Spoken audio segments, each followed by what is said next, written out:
नमस्कार साथियों, मैं महेश कुमार आपका एमके क्लासेस पर स्वागत करता हूँ। आज दोस्तों फिर हाजिर हूँ आपके साथ। आज मैं लेके आया हूँ आपके लिए रीजनिंग में क्लॉक चैप्टर, और जिसकी आज हम लोग क्लास तीसरी पढ़ेंगे। तो आज इस क्लास तीसरी में हम लोग पढ़ेंगे संपाति पे, विपरीत पे और समकोण पे आधारित कुछ क्वेश्चन। ठीक है, और ये क्वेश्चन आपके सभी एग्जाम में पूछे गए। जैसे रेलवे का एग्जाम, रेलवे एएलपी का जो एग्जाम हुआ था उसमें क्वेश्चन पूछे गए थे, रेलवे ग्रुप डी के एग्जाम में क्वेश्चन पूछे गए थे। तो ऐसे ही आपके जो क्वेश्चन है ये एनटीपीसी और रेलवे ग्रुप डी के लिए बहुत महत्वपूर्ण है। और आने वाली सारी वैकेंसी जिसमें रीजनिंग चैप्टर जो है ये सिलेबस रखा गया है और घड़ी सेक्टर है, तो पक्का आपका क्वेश्चन बनना ही बनना है। ठीक है, तो चलिए हम लोग स्टार्ट करते हैं। स्टार्ट करने से पहले आपको बताना चाहता हूँ, अगर मेरे चैनल पहली बार आए हो तो चैनल को जरूर सब्सक्राइब कीजिएगा और उसके साथ साथ बेल आइकन को भी दबाइएगा, जिससे मेरा नोटिफिकेशन वीडियो का आपको मिल सके। और उसके साथ साथ कमेंट करके मुझे बताएंगे वीडियो कैसे लगी, और अपने सभी साथियों में वीडियो को जरूर शेयर कीजिएगा। तो चलिए हम लोग स्टार्ट करते हैं। तो आज हम लोग सबसे पहले संपाति पे क्वेश्चन करेंगे। सबसे पहले किस पे क्वेश्चन करेंगे? संपाति पे क्वेश्चन करेंगे। संपाति होना, ठीक है, इस पे हम सबसे पहले क्वेश्चन करेंगे। ठीक है, सबसे पहले मैं और एक बात बता देना चाहता हूं। क्वेश्चन करने से पहले हम आपको एक फॉर्मूला लिखवाना चाहते हैं, और उस फॉर्मूले बेस पे भी हम लोग उसी को हम अप्लाई करेंगे। तो जो फॉर्मूला है वो है m बराबर 2/11 H1 गुणा 30 प्लस माइनस एंगल। m बराबर 2/11 H1 गुणे 30 प्लस माइनस एंगल, ये हमारा क्या है? फॉर्मूला है। ठीक है, ये हमें ध्यान रखना है और याद भी रखना है। ठीक है, आप भूल जाएंगे तो गड़बड़ हो जाएगा थोड़ा, इसको आपको ध्यान रखना है। m बराबर 2/11 H1 गुणे 30 प्लस माइनस एंगल, ये चीज आप ध्यान रखेंगे। ठीक है, ये आपको ध्यान रखना है। चलिए, अगर इसी चीज को डिफाइन करें, आगे डिफाइन करेंगे आपको। ठीक है, लेकिन अभी इतना हमें ध्यान रखना है। तो चलिए क्वेश्चन पे देखते हैं हम। क्वेश्चन पहला क्वेश्चन ये है आपका कि 3 और 4 बजे के बीच घड़ी की दोनों सुइयां 3 और 4 बजे के बीच घड़ी की दोनों सुइयां कब आपस में संपाती होंगी। ओके, 3 और 4 बजे के बीच घड़ी की दोनों सुइयां कब आपस में संपाती होंगी। ठीक है, 3 और 4, ये आपका H1 है, ये आपका H2 है। ओके, यहां पे जो फॉर्मूला है, यहां पे आपको H1 का मान रखना है। यहां पे क्या रखना है आपको?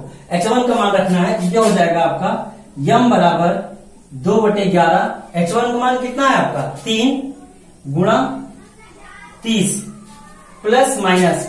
अब यहां देखो, जब दोनों सुइयां आपस में संपाती हो जाएंगी तो यहां पे जो आपका एंगल होगा वो कितना होगा आपका? 0 अंश। तो आप यहां a के स्थान पे कितना लिखेंगे?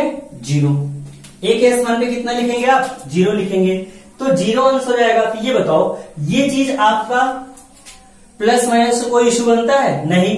तो संपाति की कंडीशन में हमें इतना पढ़ना ही नहीं है। संपाति की कंडीशन में मुझे इतना नहीं पढ़ना है, इतना ही आपको पढ़ना है, ये इतना। तो अब आप इतना सॉल्व करेंगे तो 30 कितना हो जाएगा आपका? 90, और गुणा कितना हो जाएगा? 2/11 बराबर कितना? m। तो ये कितना हो जाएगा आपका? 180/11 बराबर कितना हो जाएगा आपका? m हो जाएगा। अब हम लोग 11 का भाग लगा देंगे। कितने का भाग लगा देंगे? 11 का।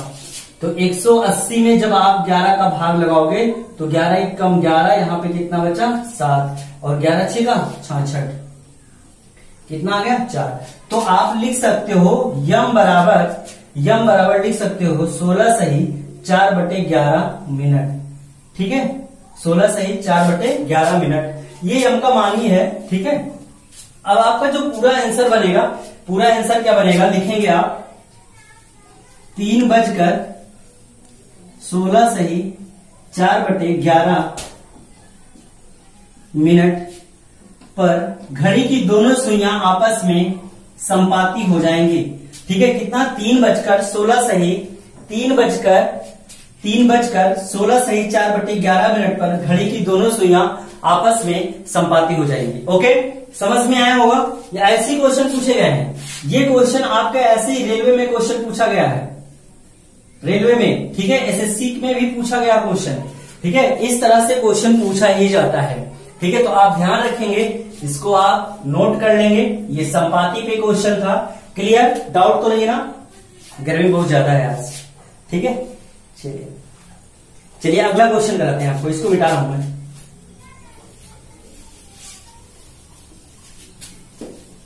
अगला क्वेश्चन देखेंगे आप। अगला है 4 और 5 बजे के बीच, 4 और 5 बजे के बीच घड़ी की दोनों सुइयां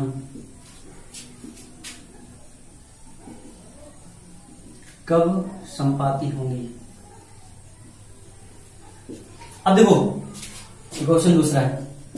सवाल ऐसे भी पूछ सकता है, और सवाल पूछने का और क्या कंडीशन बन सकती है? देखो यहां पे जो संपाती दे रखा है ना, यहां पे और क्या लिख सकता है? 4 और 5 बजे के बीच घड़ी की दोनों सुइयां कब शून्य अंश का कोण बनाएंगी? शून्य अंश का कोण बनाएंगी। ये भी सवाल पूछ सकता है आपसे। घड़ी की दोनों सुइयां कब शून्य अंश की दूरी पर होंगी? शून्य अंश की दूरी पर होंगी, ये भी सवाल आपसे पूछ सकता है। तो मतलब कि एक सवाल संपाती से पूछ सकता है, हर सवाल आपका आंसर सेम आएगा। 4 और 5 बजे के बीच घड़ी की दोनों सुइयां कब संपाती होंगी? 4 और 5 बजे के बीच घड़ी की दोनों सुइयां कब शून्य अंश का कोण बनाएंगी और कब ये शून्य अंश की दूरी पर होंगी? ये तीनों क्वेश्चन आपके एक जैसे हैं। इनका जो सोल्यूशन है एक है, सवाल अलग अलग है, ठीक है। सवाल पूछने का तरीका अलग अलग है, लेकिन सोल्यूशन आपका क्या है? एक है। तो ये आपका पहला घंटा है और ये आपका दूसरा घंटा है। तो फॉर्मूले में हमें पहला घंटा पुट करना है। तो क्या हो जाएगा? यम बराबर 2/11। H1 का मान कितना लिखोगे आप? 4 गुणे 30 प्लस माइनस आप एंगल के स्थान पे कितना लिख देंगे? 0। अब 0 हम क्यों लिख रहे हैं? क्योंकि जब घड़ी की दोनों सुइयां संपाती होती हैं, घड़ी की दोनों सुइयां जब संपाती होती हैं, तो यहां पे जो एंगल होता है आपका, ये बताओ, जो आपका कोण होता है एंगल, वो कितना होता है? 0 ही तो होता है। कितना होता है? 0 ही तो होता है। इसलिए हमने यहाँ पे क्या कर दिया? 0 रख दिया। अब इनको सॉल्व कर लो। इतना तो सॉल्व करना नहीं पड़ेगा, अब सॉल्व इतना ही करना पड़ेगा ना। 4 3 12 120 गुणा 2 कितना? 11 बराबर यम की वैल्यू आएगी यहाँ पे। और 12 दूना 24 240 और भागे कितना करना है आपको? 11 से। तो 11 दूना 22 और यहाँ पे कितना आ गया? 2 और 11 1 कम 11। यहाँ पे कितना आ गया? 9। तो आप लिख सकते हो 21 सही 9/11। कितना लिख सकते हैं आप? 21 सही 9/11 मिनट। तो पूरा आपका आंसर बन जाएगा 4 बजकर 21 सही 9/11 मिनट पर घड़ी की दोनों सुइयां आपस में संपाती होंगी। घड़ी की दोनों सुइयां आपस में संपाती होंगी। क्लियर? नोट कर लेंगे आप इसको नोट कर लेंगे अपनी कॉपी पे आप इसको नोट कर लीजिएगा। क्वेश्चन कितने टाइप पूछे जाएंगे आपके? 3 टाइप के संपाती। एक तो पूछेगा डायरेक्ट संपाती कब होंगे, आपसे पूछेगा 4 और 5 बजे के बीच घड़ी की दोनों सुइयां कब शून्य अंश का कोण बनाएंगी और कब शून्य अंश की दूरी पर होंगी। या आपसे ऐसे सवाल पूछ सकता है कि 4 और 5 बजे के बीच घड़ी की दोनों सुइयों के बीच एक भी दूरी न हो। कब एक भी दूरी नहीं होगी, ठीक है। या आपसे कह दे कोई दूरी ही ना हो, ऐसे ही करके घुमा फिरा के सवाल पूछा जाता है। तो संपाती के 2 क्वेश्चन हो गए और करवा दे रहा हूं क्वेश्चन, ठीक है। डाउट क्लियर हो जाए, लेकिन सारे क्वेश्चन आप नोट कर लीजिएगा, ठीक है। और हाँ देखिएगा तो वीडियो को शेयर वगैरह कर दिया करो, ठीक है, ताकि और भी सारे आपके जितने सारे दोस्त हैं वो भी जुड़ सके, ठीक है। चलिए आगे आपको करा रहा हूं, ठीक है। अब देखो ये मान के चलो कि जितना मैटर करा रहा हूं, ठीक है, इतने में आपका काम हो जाएगा। चाहे कोई भी एग्जाम दो। बस हाँ क्या है, देखो कोई भी टीचर पढ़ाता है, ठीक है, ये मान के चलो कि जितना वो पढ़ा रहा है उससे कहीं ना कहीं ज्यादा आपको करना होगा, ठीक है। जैसे मैं ये पढ़ा रहा हूं तो आपका कर्तव्य बनना चाहिए कि आपका कर्तव्य है, ठीक है, कि ऐसे ही जो गुरुजी बताए हैं सवाल, 2-4 सवाल जो कराए हैं उसी तरह से मैं और भी सारे क्वेश्चन करें, ठीक है, और भी उसी तरह से क्वेश्चन करो, 2-4 सवाल 5 सवाल और भी हम किताब वगैरह से करें, 2-3 किताब से आप ढूंढ ढूंढ के करो। और हाँ ज्यादा किताब के चक्कर में ना करो, ठीक है, कोई प्रैक्टिस सेट एक ले लो, ठीक है, एक आध किताब रखो। लेकिन जैसे कुछ लोग कहते हैं 2-4-10 किताब पढ़ाते हैं, तो 10 किताब पढ़ने से अच्छा है कि कोई एक किताब जो है 10 बार आप पढ़िए उसको, ठीक है, और अच्छे से उनको प्रैक्टिस कीजिए। एक ही किताब आप रखिए, ठीक है, लेकिन उसी को 10 बार लगाइए, 20 बार लगाइए आप, ठीक है, आपका एक्सपीरियंस होगा, नॉलेज होगा, आपका और नॉलेज होगा। जितनी बार एक सवाल को लगाओगे उसमें कुछ ना कुछ तोड़ मिलेगा आपको, ठीक है। तो 10 किताब पढ़ने से अच्छा है कि हम एक ही किताब को 10 बार पढ़ डालें, आपको बहुत बेनिफिट मिलेगा और जो है आपको बहुत नॉलेज हो जाएगा और आपका जो प्रैक्टिस है बढ़ जाएगा, स्पीड बढ़ जाएगी और टाइम कम लगेगा आपको, ठीक है। ये आप दिमाग पे रखिए। तो ये आपके 2 क्वेश्चन हो गए और सारे क्वेश्चन दोहरा दें, 3 क्वेश्चन, 1-2 क्वेश्चन और दोहरा देते हैं इस पे, ठीक है। लेकिन हाँ थोड़ा सा मेरी भी बात आप समझो कि आप वीडियो को शेयर भी करो और थोड़ा सा अगर सब्सक्राइब वगैरह नहीं किए चैनल को तो सब्सक्राइब कर लो, ताकि हम आपका लाइव स्ट्रीम भी कर दें, लाइव सेशन भी स्टार्ट करवा दें, थोड़ा से आपके लिए और बेनिफिट हो जाएगा, ठीक है।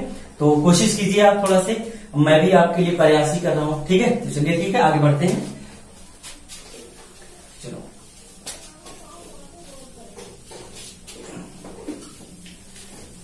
नेक्स्ट देखेंगे, अगला है 10 और 11 बजे के बीच, ठीक है। क्वेश्चन अगला है तीसरा, इसी पे आधारित है, ठीक है। 10 और 11 बजे के बीच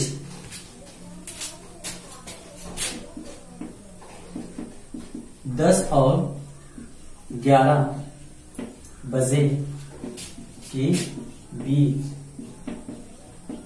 घड़ी की दोनों सुइयां कब संपाती होंगी, कब आपस में संपाती होंगी। ओके, 10 और 11 ये आपका H1 है, ये आपका H2 है। हमें क्या रखना है, H1 रखना है। कहां पे, यहां पे। फॉर्मूला आपका क्या बनता है, m बराबर 2/11। H1 के स्थान पे कितना लिखोगे, 10 गुणा कितना लिखोगे, 30 प्लस माइनस, देखो संपाती है ना, तो संपाती में हमने कल आपको क्या बताया था कि जो आपका एंगल होता है, बार बार मैं आपको बता रहा हूं कि वो कितना होगा, 0 होगा। तो यहां पे जब आप 0 रखोगे तो इसका ये साइड का मैटर क्या होगा, आप इनको सॉल्व कर पाओगे नहीं ना, तो फिर आप इनको सॉल्व नहीं कर पाओगे। तो ये चीज आपका कितना हो जाएगा, आपका ये हो जाएगा 300, ये कितना हो जाएगा आपका 300 हो जाएगा, 10 के 300 हो जाएगा, और गुणा यहाँ पे कितना हो जाएगा 2/11, ये टोटल कितना हो जाएगा आपका 600/11।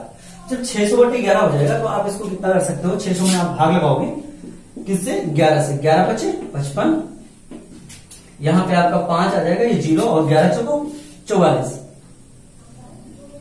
और यहां पे कितना आ जाएगा आपका 6। तो आप लिख सकते हो 54 सही 6/11।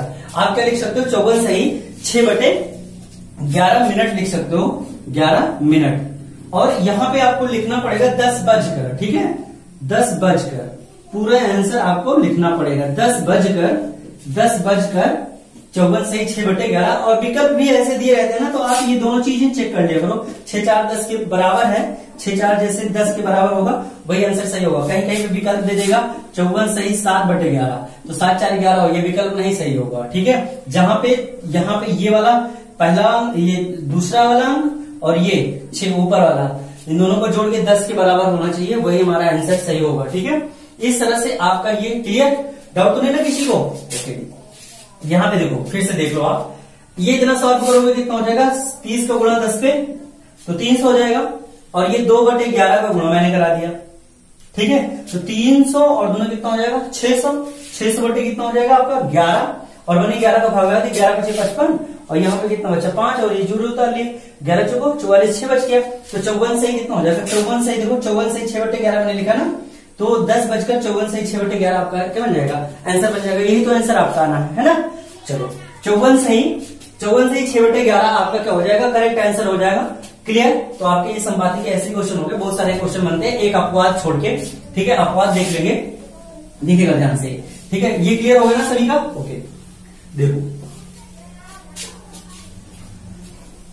अपवाद देखेंगे आप। जैसे अपवाद मैंने आपको लिखवाया था 12 और 1, 12 और 1, ये मैंने आपको क्या कराया था? अपवाद। ठीक है, 12 और 1 मैंने क्या करवाया था? आपको अपवाद करवाया था कि 12 और 1 बजे के बीच घड़ी की दोनों सुइयां आपस में संपाती नहीं होती हैं। ठीक है, हमने आपको बताया था, आप घड़ी में भी चेक कर लीजिएगा। तो जैसे देखो यहां पे जैसे 12 बज रहा है, ठीक है, अब देखो जैसे कि ये अभी जो छोटी वाली सुई है एकदम एग्जैक्ट 12 पे है, ठीक है, और यहाँ पे आपका 1 है। अब जो बड़ी वाली सुई धीरे धीरे घूमते घूमते फिर से 12 पे आ जाएगी। तो ये बताओ क्या छोटी वाली सुई को कहीं पे मिलेगी? फिर से नहीं मिलेगी ना। फिर छोटी वाली सुई को वो कहीं मिलेगी नहीं। ठीक है, ये पूरा घूम के यहां आ जाएगी और छोटी वाली सुई 1 पे आ जाएगी। तो फिर कहीं संपाती नहीं होती, फिर 1 के बाद ही संपाती होती। तो इसका मतलब ये हुआ कि ये जो संपाती हो रहा है ना, ये 12 बजे का संपाती है। तो 12 और 1 के बीच में कहीं संपाती नहीं होती है। ठीक है, 12 और 1 बजे के बीच घड़ी की दोनों सुइयां मतलब घंटे और मिनट वाली जो सुई है ये संपाती नहीं होती कहीं पे। ठीक है, ये चीज आपको ध्यान रखना है। तो 12 और 1 बजे के बीच का ये अपवाद है। अपवाद देखेंगे कैसे करना है। ठीक है, जैसे आप मान लो इसको पहला घंटा मान लो, इसको सिद्ध कर लेते हैं भाई कैसे होता है ये। ठीक है, तो यहाँ पे हम वैल्यू पुट करते हैं यहाँ पे। ठीक है, देखो तो जैसे हम कहते हैं कि 12 और 1 बजे के बीच बताओ कि कितना होगा, तो हम इसी को सिद्ध कर रहे हैं। देखिएगा वैल्यू कहां से जाके गिरती है। ठीक है, देखिएगा तो यम बराबर 2/11, H1 के स्थान पे आप कितना लिखोगे?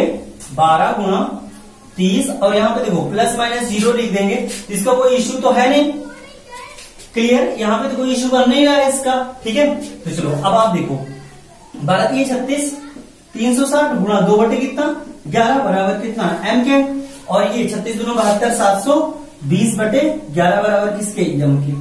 क्लियर, अब देखो यहाँ पे हम भाग लगाएंगे तो देखो 72 मतलब 720 में हम भाग लगाएं अगर 11 का, तो 11 छक्का 66, 11 से 77 हो जाएगा, 11 छक्का 66।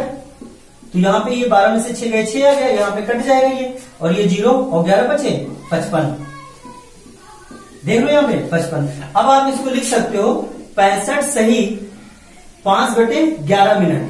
अब ये बताओ किसी घंटे में केवल 60 मिनट तो होता है। अब इसको आप लिख सकते हो 60 + 5 सही 5/11 मिनट। देखो वैल्यू कितना उछल गई है, 1 घंटा उछल गया है, मतलब 60 मिनट के बाद जो 5 सही 5 आएगा। कहने का मतलब कि जब आपका जैसे यहाँ पे 12 है, यहाँ पे 1 है, जब आपका 1:05 हुआ रहेगा, मतलब 5 सही 5/11 मिनट हुआ रहेगा, तभी आपकी सुई मिलेगी वहां पे दोनों सुइयां। देखो 60 मिनट सीधे सीधे उछल गया, तो कहने का मतलब 1 के बाद हमारी सुइयां मिल रही हैं। 12 और 1 के बीच में कहीं पे मिलाप नहीं हो रहा है इनका, इसीलिए कहा जाता है कि 12 और 1 बजे के बीच घड़ी की दोनों सुइयां आपस में संपाती नहीं होती हैं। डाउट क्लियर ना? तो ये चीज आपको नोट में ध्यान रखना है, आपको ये चीज आपको पता होना चाहिए। ठीक है, कहीं एग्जाम में कभी कभी पूछ लेता 12 और 1 बजे के बीच घड़ी की दोनों सुइयां कहां पे मिलेंगी, विकल्प दिया रहेगा, तो आप थोड़ा परेशान ना होइएगा। ठीक है, यहाँ पे घड़ी की दोनों सुइयों के बीच कोई संपाती नहीं होता है। ठीक है, केवल 1 के बाद होएगा, लेकिन 12 और 1 के बीच में नहीं होगा। देख रहे हैं ना आप, 60 + 5 सही 5/11 मतलब 12 से की काउंट किए हैं। अगर मैं कहूं यहाँ पे लिख दूं, अगर यहाँ पे पहला घंटा आपका क्या है 12, मैं कह दूं 12:65 मिनट, 12:65 5 सही 12:65 सही 5/11 मिनट में घड़ी की दोनों सुइयां संपाती होंगी।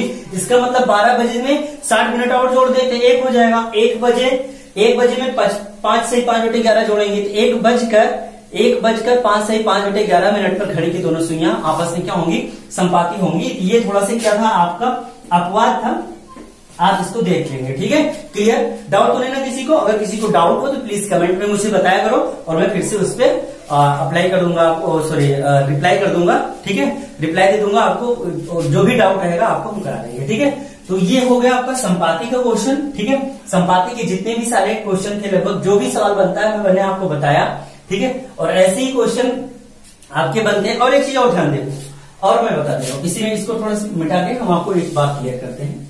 ठीक है, ध्यान समझना, संपाती के लिए समझना। ठीक है, देखो इसी फॉर्मूले को थोड़ा देखेंगे।